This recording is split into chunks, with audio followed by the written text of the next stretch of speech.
What's up, guys? Dapper here, and welcome to some more Pioneer Esper Vampires gameplay. So, if you guys remember from the last episode, I was talking about potentially splitting up Evelyn. Right now, I've been running Evelyn as a 4 of, but I was like, you know what?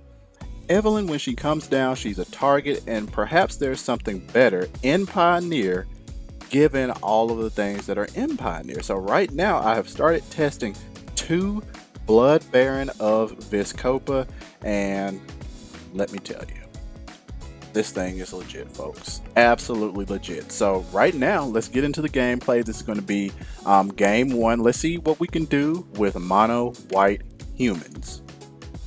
Let's get the ball rolling. Pretty good hand here. We've got two Night Veil Predators, so we're just going to go ahead and throw a tower out there. And if we have our way, we'll be playing turn 4 Night Veil Predator, and hopefully we draw some interaction. Looks like the opponent puts out a Dauntless Bodyguard, so this is definitely going to become a target of things to remove. Alright, we drew into an Edgar, so a lot of times we don't even need to shock in anything unless we've got like a turn 1 Fatal Push or something like that. Alright, so we're going to get out good old Edgar first and foremost to help give our vampires a quick little boost here.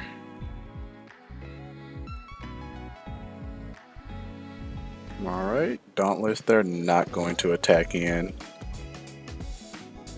Alright, get Night Veil Predator out, start swinging in.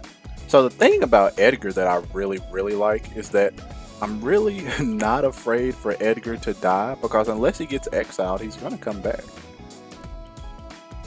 I've even thought about like game situations where I can just kill my own Edgar and start using it for the tokens. And here's Blood Baron of Viscopa that I was just speaking of.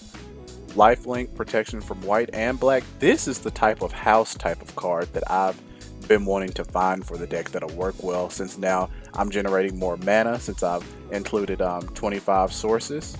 So we're good to go. Another new piece of tech that I have just started to bring in is 3 of Runic Shot. This card is freaking sweet. Freaking sweet. Look at this crap. Runic Shot, just for a white. Destroy target tapped creature if the spell was kicked. Scry 2. I'm usually always going to have white and blue. Always going to have white and blue. So destroying a tapped creature and scrying 2, I think that's pretty good. So we're swinging in with Blood Baron, swinging in for 4. Go up to 22 life. Get their counter due to Luminarch Aspirant. We're going to throw Kalidas out there, of course leaving up mana for Runic Shot just in case. And that's it. The opponent scoops it up. So let's go ahead and slide on to game number 2. Alright guys, time for game number 2. Let's see if we can go ahead and close the opponent out, or if they're going to make us go to game number 3. I sided in Noxious Grasp because just to help with their creatures, threw Dovin's Veto out of there. So we sided in Noxious Grasp and 2 copies of Ritual of Soot to destroy all creatures mana value 3 or less. We play all creatures mana value 4 and above in this deck. I'm going to go ahead and counter Thalia's Lieutenant. So we've got the Aspirant out there. This card is so annoying and it's so good. So we're going to have to handle that.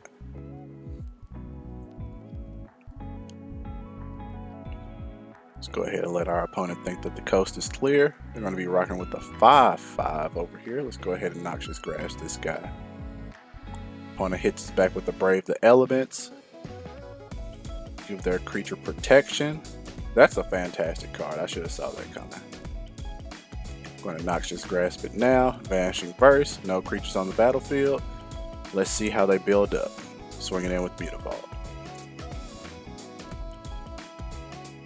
Okay, gonna play Night Veil Predator. Opponents really don't attack into this creature much, which is that's the entire point, right? Go ahead and get out Sorin, +1 to give it a +1/+1 counter if it's a vampire, and lifelink for the turn. So they've built their board up in no freaking time. And that's perfectly fine. Let's go ahead and get Kalidas out. So we're going to be dealing with 2 potential life linkers, but now is not the time to attack. This game is a little bit different than last game where we were able to actually attack in and be a little more on the offense due to things that we were drawing.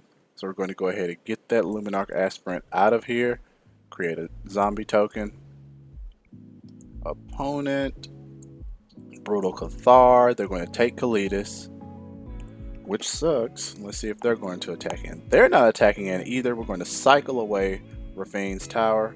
We've got our Blood Baron. It's time to get it cracking. Blood Baron, we're good. Throw Evelyn onto the battlefield. We get our Ritual of Soot.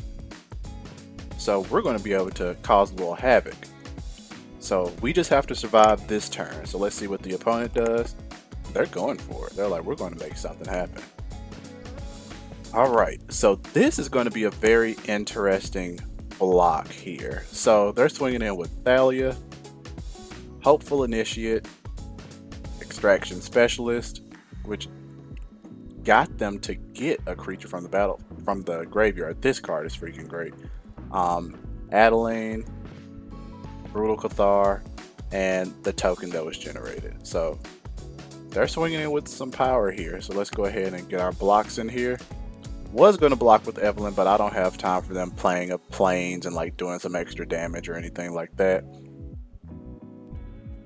So it's my turn. I'm going to go ahead and cast Ritual of Soot, wipe their freaking board, get some zombie tokens, swing in with the squad, and opponent concedes. So I'm going to do a very quick deck tech.